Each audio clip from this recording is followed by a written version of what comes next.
E hoje a temática é uma temática bem babado, né? Uma temática bem, digamos assim, que em alguns momentos causa polêmica sobre essa questão, né? A questão da história da nossa religião, da história da Umbanda, né? Em algum momento causa polêmica o como surgiu aí a nossa religiosidade, sobre a nossa história e tudo mais. Mas é algo muito importante a gente ter conhecimento, é muito fundamental a gente saber a nossa origem enquanto religião, né? Como ela surgiu, da onde ela vem, a sua ritualística e tudo mais, né? Isso é muito importante. Deixa eu ir compartilhando aqui também, que isso também é importante. Estou compartilhando aqui como na conta da Thay, mas é sobre, né?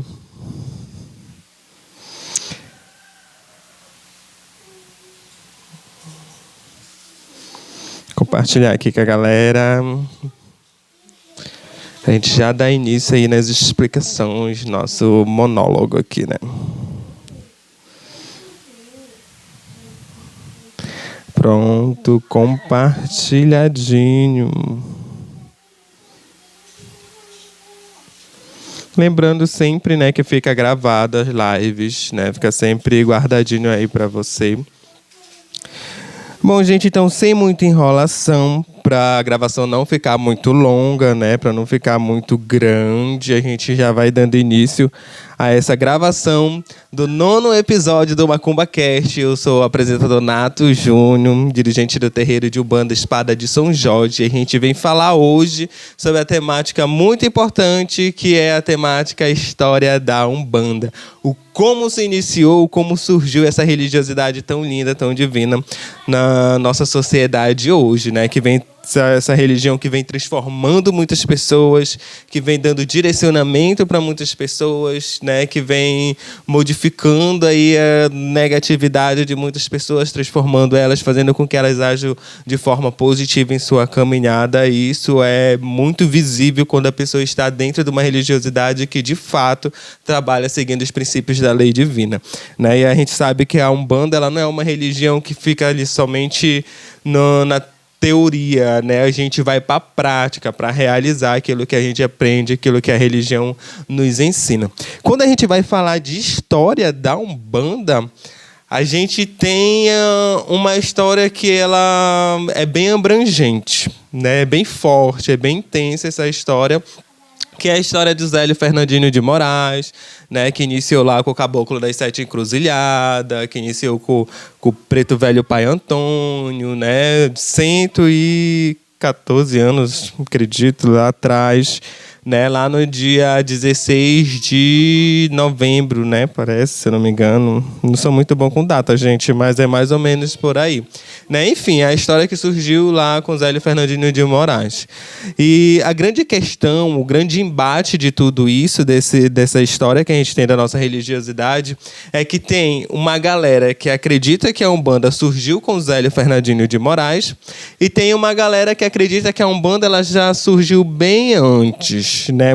E aí a gente faz o quê? A gente volta no tempo, né? A gente dá aquela pausa para a gente retornar no tempo, para a gente analisar o passo a passo e tomar as nossas conclusões, né? Porque, na verdade, nenhum nem outro está errado. Quando a gente analisa tudo, a gente consegue compreender todo esse processo. Vamos lá. Antes do Brasil ser colonizado, a gente tinha aqui os povos indígenas, né, que tinham essa raiz muito forte aqui nesse local, né, que a gente hoje chama de Brasil.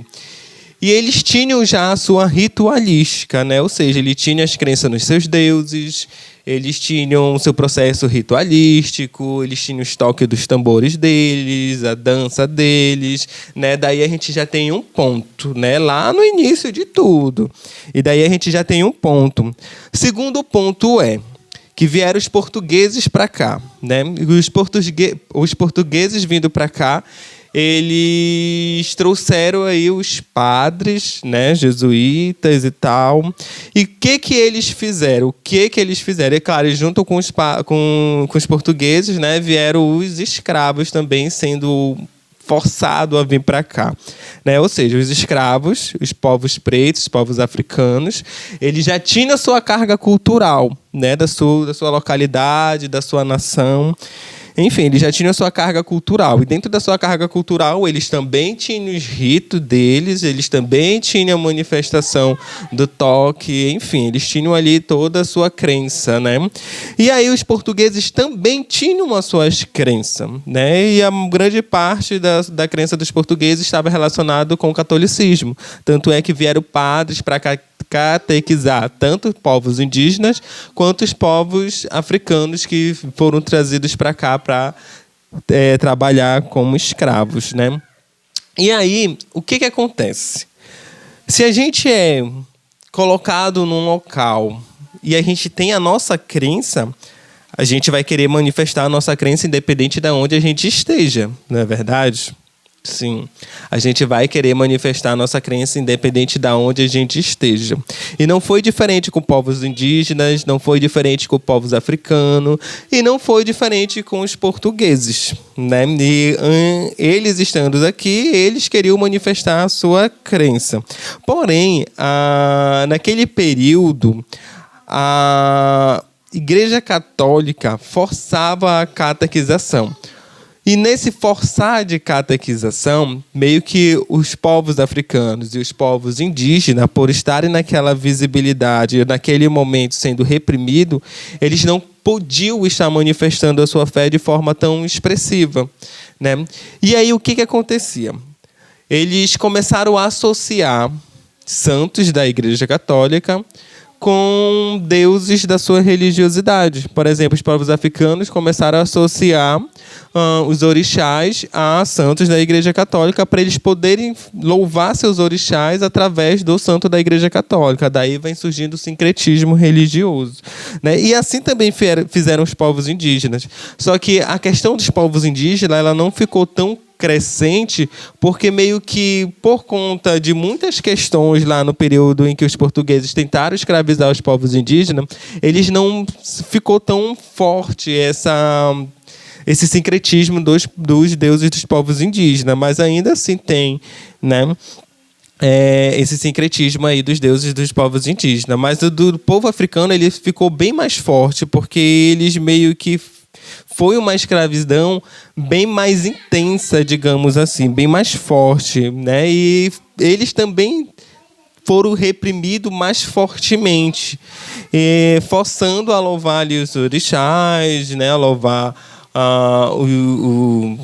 os deuses deles de forma sincrética, né? Sincretizando aí com os santos da Igreja Católica. E aí, o que acontece? O tempo foi passando, né? Foi tendo ali, os escravos foram libertos, né? E com a libertação dos escravos, ainda assim eles foram em busca da manifestação da sua crença, né? E por a gente estar num ambiente em que a gente tem carga cultural de diversos locais, né? Da África, dos povos indígenas, dos portugueses e de muitas outras regiões, né? De muitos outros países que vieram para cá, e meio que se misturou tudo isso aí. Essas cargas culturais elas tinham que ser expressas de alguma forma. E aí foram, em localidades diferenciadas, foram se expondo ali manifestações religiosas, né? E cada canto foi se expressando de uma forma diferente. Por exemplo, muito forte se expressou o candomblé ali na Bahia, né? E de grupos de povos africanos que trouxeram enraizada a sua crença e meio que não fizeram o sincretismo religioso, né? Então eles cultuavam mesmo o orixá e não reconheciam ali o sincretismo, assim como tiveram várias outras religiosidades. Porém, lá no início, muitas dessas religiosidades ela não tinham uma nomenclatura. Por exemplo, lá no Rio de Janeiro, se tinha manifestação cultural se tinha manifestação religiosa, né, no qual tinha a louvação aos orixás, tinha o culto aos orixás, né, a crença nos orixás, assim como tinha também o sincretismo dos orixás com os santos católicos, tinha a manifestação dos espíritos, né, do preto velho, tinha a manifestação do caboclo, que traz ali o arquétipo dos povos indígenas, tinha a manifestação do Ibeji, né, do Herê, que foi uma essência trazida também pelos povos africanos, né? Então, ainda assim, tinha essa manifestação. E essa manifestação, esse contato com a espiritualidade, de certa forma, também veio de uma cultura kardecista, né? Essa questão da incorporação, essa questão de trabalhar a vidência mediúnica, essa questão de trabalhar esse processo mediúnico veio também de outros povos, né? E aqui ele foi se enraizando e tomando uma proporção muito grande.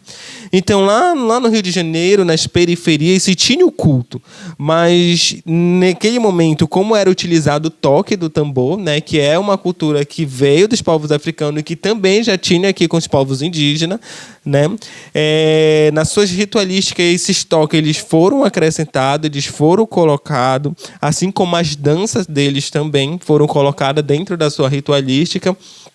E nessas manifestações religiosas era muito utilizado um instrumento que era utilizado lá na África, né? Que era um instrumento que era feito da árvore da macumba, né? Que ele é um instrumento musical e aí era muito utilizado nessas ritualísticas. E a sociedade, vendo aquela ritualística diferente, né, no qual as pessoas tinham contato com espíritos que, ao se manifestarem, falavam de uma forma diferente, demonstravam ali uma movimentação diferente, fazia ali gestos diferentes, né, faziam adivinhações, que o fato de fazer adivinhações também já causava um certo tabu naquela época lá nas pessoas.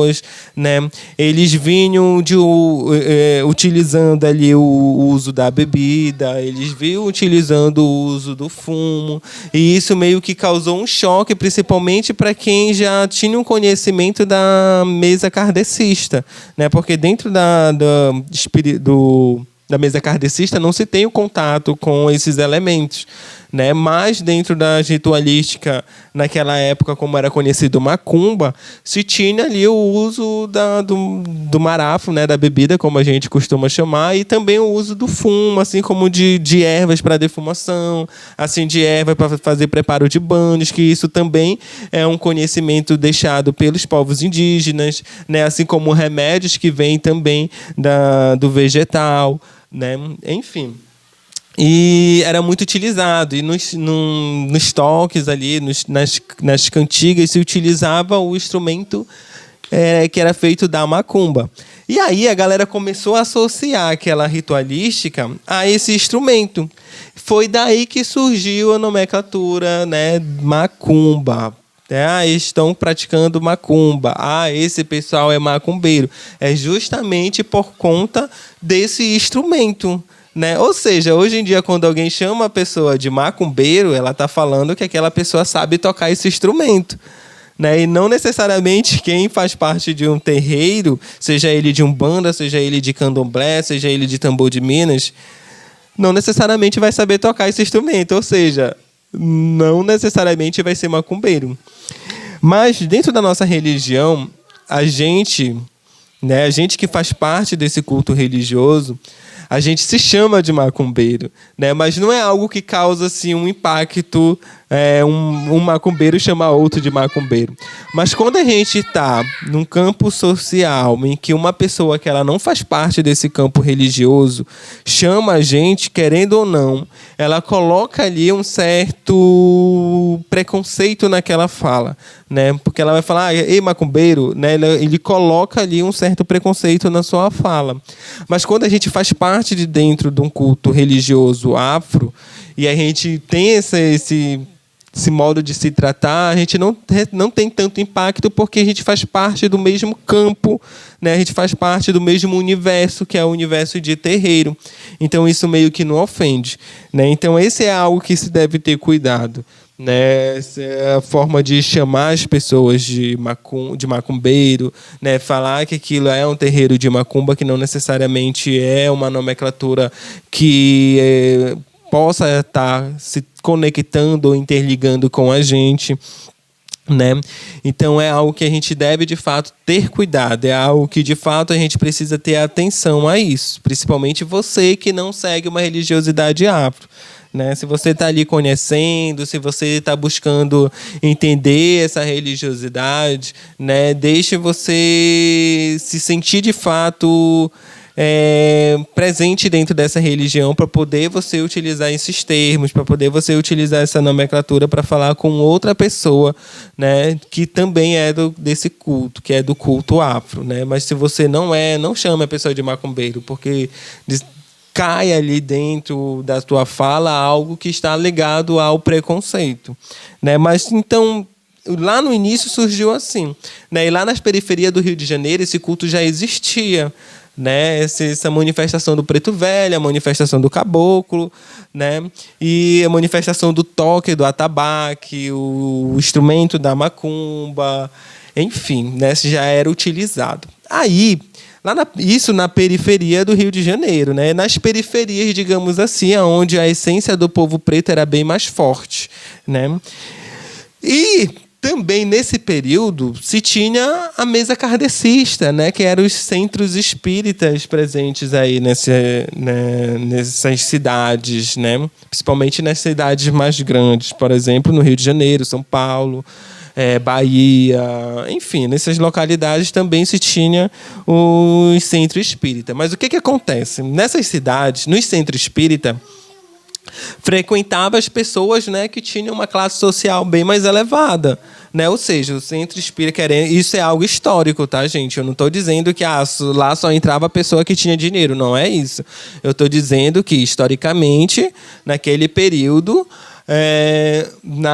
no centro kardecista, as pessoas que frequentavam eram as pessoas que tinham mais posse, né? Porque, de certa forma, historicamente, naquele período, as pessoas que frequentavam o centro espírita era elite, né? E a galera que era aqui da periferia, eles não eram bem recebidos ali nos centros espíritas, né? Por quê? Porque eles não tinham uma roupa adequada para estar frequentando, porque eles não tinham um comportamento mais adequado, né, para estar frequentando ali. Esse adequado eu coloco entre aspas, né? Porque esse adequado ele vem de uma visão ali de elite para estar presente dentro do centro espírita naquele período, né? Então, assim, meio que as periferias não tinham essa abertura para estar presente dentro de uma ritualística do centro espírita.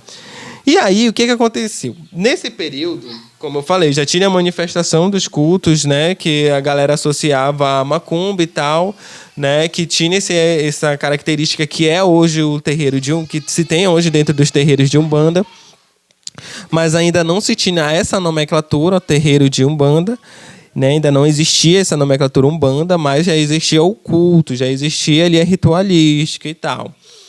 E aí, dentro de um centro espírita, na verdade, antes de adentrar no centro espírita, um jovem, né, ali dos seus 16, 17 anos, começou a ter algumas manifestações. Manifestações essas que preocuparam seus pais deixaram preocupados seus pais naquele período, né, porque não conseguiam entender. De uma hora ou outra, aquele jovem de 16, 17 anos começava a falar de forma diferente, começava a falar de forma mais com uma tonalidade mais idosa, e depois começava a falar com uma tonalidade mais firme, né? Então ficava nessa variação, e de uma hora para outra ele se curvava, né, falando como se fosse um idoso. De uma hora para outra ele tinha ali um posicionamento de força, De uma hora para outra ele tinha um outro posicionamento, que era um posicionamento mais culto, digamos assim, né? E aí os pais daquele jovem não conseguiam entender o que era aquele processo, né? Então começaram a associar tudo aquilo a alguma doença psicológica. Foi aí que eles foram buscar ajuda, né, em centros psiquiatras, né, em hospitais psiquiatras, na verdade. E aí, analisando lá, os médicos viam que não tinha nada, né? Não era nada físico, não era nenhuma doença física que eles pudessem se preocupar. E nesse processo eles foram buscando ajuda, pensando que era alguma doença física, né? Pensando que era algo de questão de doença, na verdade, né? Foi até então que eles chegaram a um centro espírita, né? Como dentro dos hospitais, nos centros médicos, eles não identificaram nada a respeito do que ele vinha sentindo, eles foram buscar o lado espiritual, né? E sendo que antes disso ele já tinha sido levado para padres, né? Para os padres benzerem, fazer uma reza ali e tal. E até que eles chegaram no centro espírita, numa mesa kardecista. E aí eles participavam lá e até que chegou um momento em que se manifestou um preto velho ali na mesa kardecista. E aí o preto velho trouxe os arquétipos do preto velho. Só que quando esse preto velho baixou lá, ele foi totalmente, sabe, assim, visto com maus olhos pelas pessoas que faziam parte ali da mesa kardecista, né? Começaram a tratar aquele preto velho como se ele fosse um espírito inferior. E aí, depois da manifestação do preto velho, veio a manifestação de um caboclo, né? Que também foi associado a espíritos inferiores, né? A um espírito inferior. Foi então que o caboclo ele se revelou, disse seu nome, né? Caboclo das 7 Encruzilhadas, e disse que ele traz esse arquétipo para mostrar que o saber não faz ser um espírito elevado. Aliás, que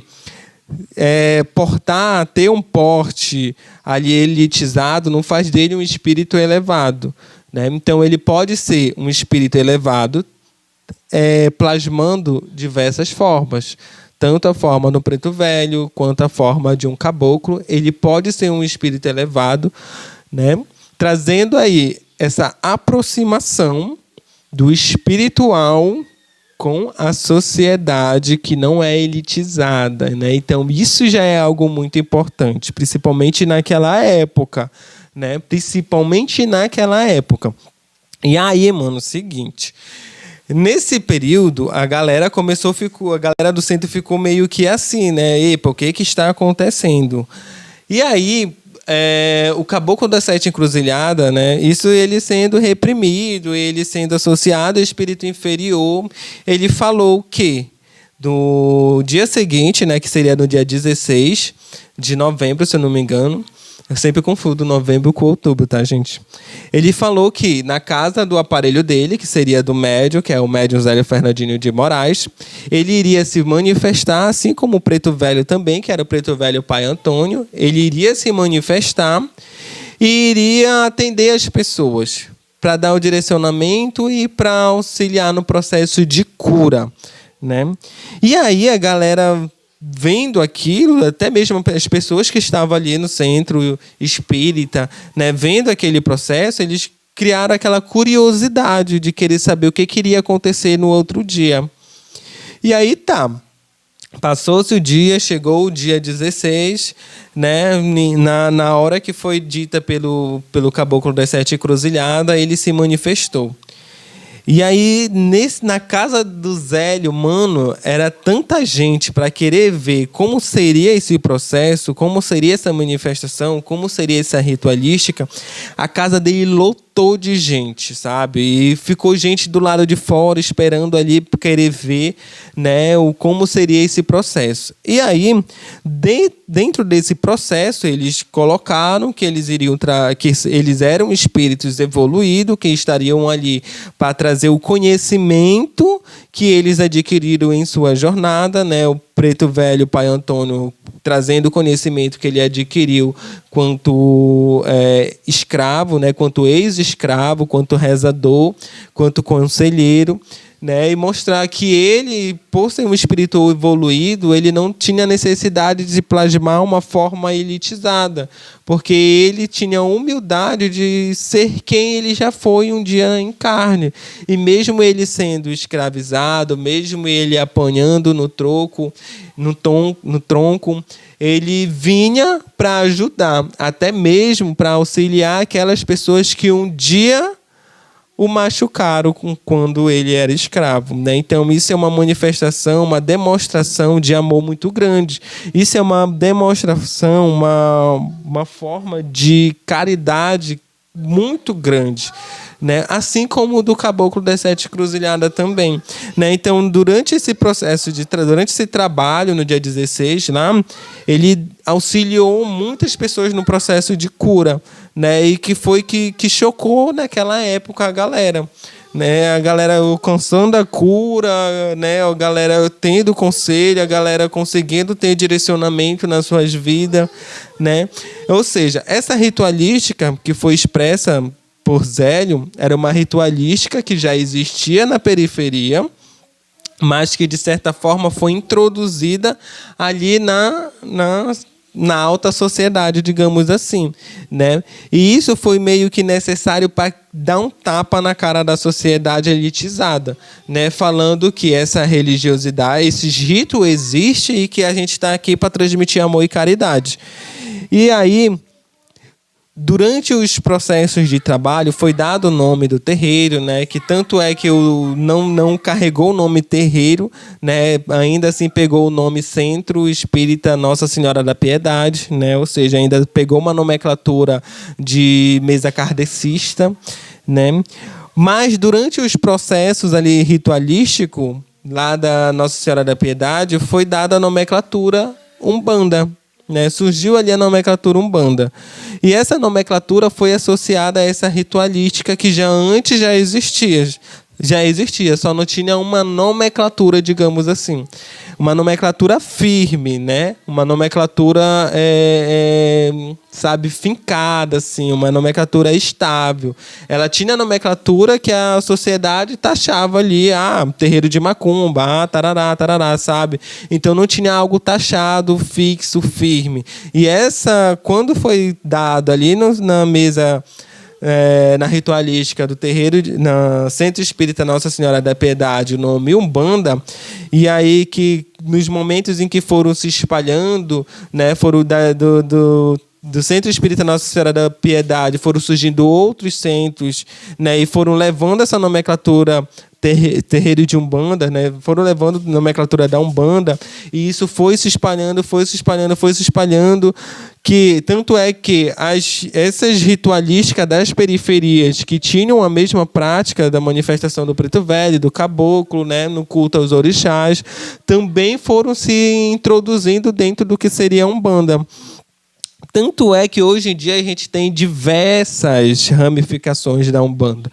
Várias mesmo. Só aqui no Pará a gente tem um monte, né? Fora do Pará a gente tem diversos outros montes, né? Então tem muitas nomenclaturas, tem várias ramificações do que seria Umbanda, né? Tem Umbanda branca, Umbanda Omblé, tem Umbanda virada, como a galera chama, né? Enfim, tem diversas manifestações interligada ali com o que seria a Umbanda. E o interessante é que dentro de cada terreiro se tem uma ritualística particular. Ou seja, aqui no Pará, na nossa região, a gente tem uma visão geral do que é a ritualística da Umbanda, que é totalmente diferente, por exemplo, de um terreiro de Umbanda lá do Rio de Janeiro, né? Por exemplo, para lá eles não costumam trabalhar com encantaria, né? E aqui na nossa região a gente trabalha ali com a encantaria, né? Como em Mariana, como em Toiajarina, né, que isso vem muito ali do tambor de Minas. Ou seja, a Umbanda, na verdade, ela se tornou uma religião que abraça todas as culturas, diversas culturas, né? Tanto é que hoje a gente tem dentro da manifestação da Umbanda, que é uma religião brasileira, tá, gente? Brasileira verdadeira, sabe? Uma religião que é enraizadamente brasileira. Por quê? Porque o Brasil, ele é um país em que abraça muitas culturas, né? É uma mistura muito grande de raças aqui no nosso país. E a Umbanda também é algo que abraça diversas culturas. Tanto é que a gente tem a manifestação do Preto Velho, que é ali, são os povos, manifestação dos povos africanos, né? Que traz ali o culto aos orixás, né, que traz ali o toque do tambor, o toque do atabaque, né? A gente tem a manifestação dos caboclos de Pena e Maracá, que traz ali o arquétipo dos povos indígenas, que traz o culto às ervas, que traz o conhecimento do benzer, né, do rezador.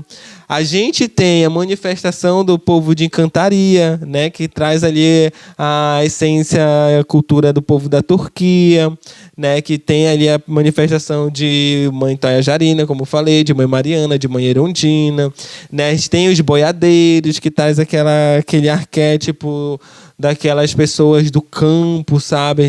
Hoje em dia a gente tem a manifestação dos cangaceiros, tem a manifestação dos marinheiros e marinheiras, dos malandros, dos senhores Exus, das pombogiras, dos povos ciganos, do Ibeji, né? Então, gente, é uma carga cultural tão grande que só tem a acrescentar para a gente, porque dentro do terreiro de Umbanda, toda essa carga cultural, ela é colocada de forma que faça com que a gente possa encontrar equilíbrio no nosso ser, ou seja, faz com que a gente possa encontrar a cura, né? Então, tudo isso é muito divino, gente. E hoje, essa questão histórica da nossa religiosidade, ela tem esse embate, né?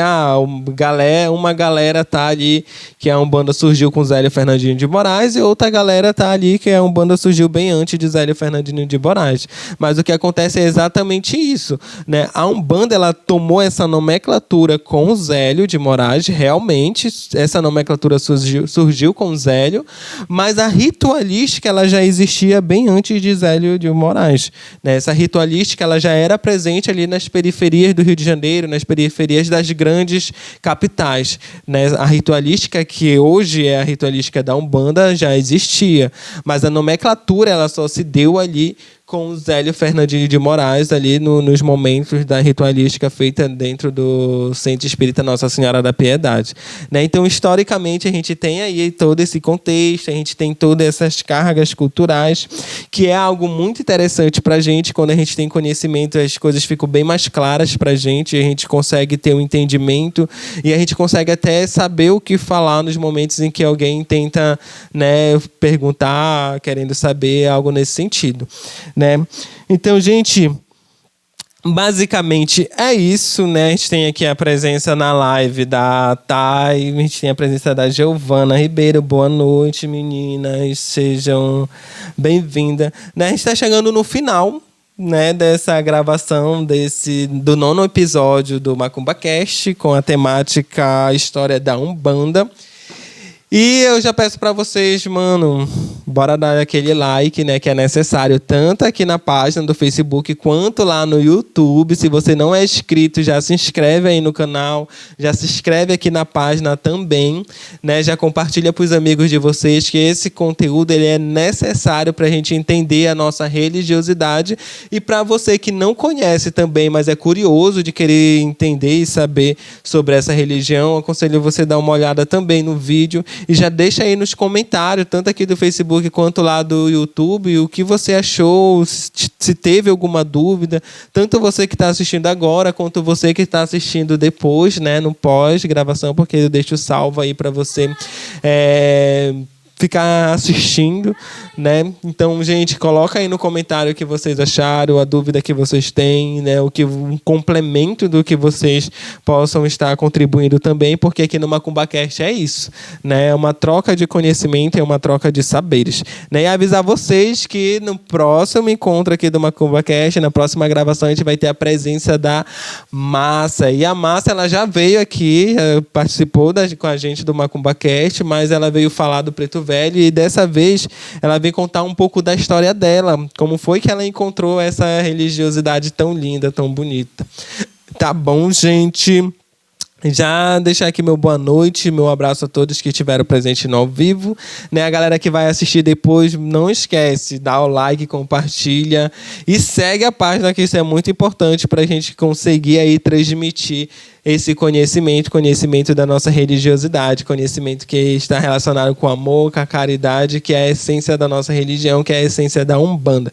Tá bom, gente? Beijo, boa noite! E o conteúdo vai estar disponível aqui na página e também lá no Spotify.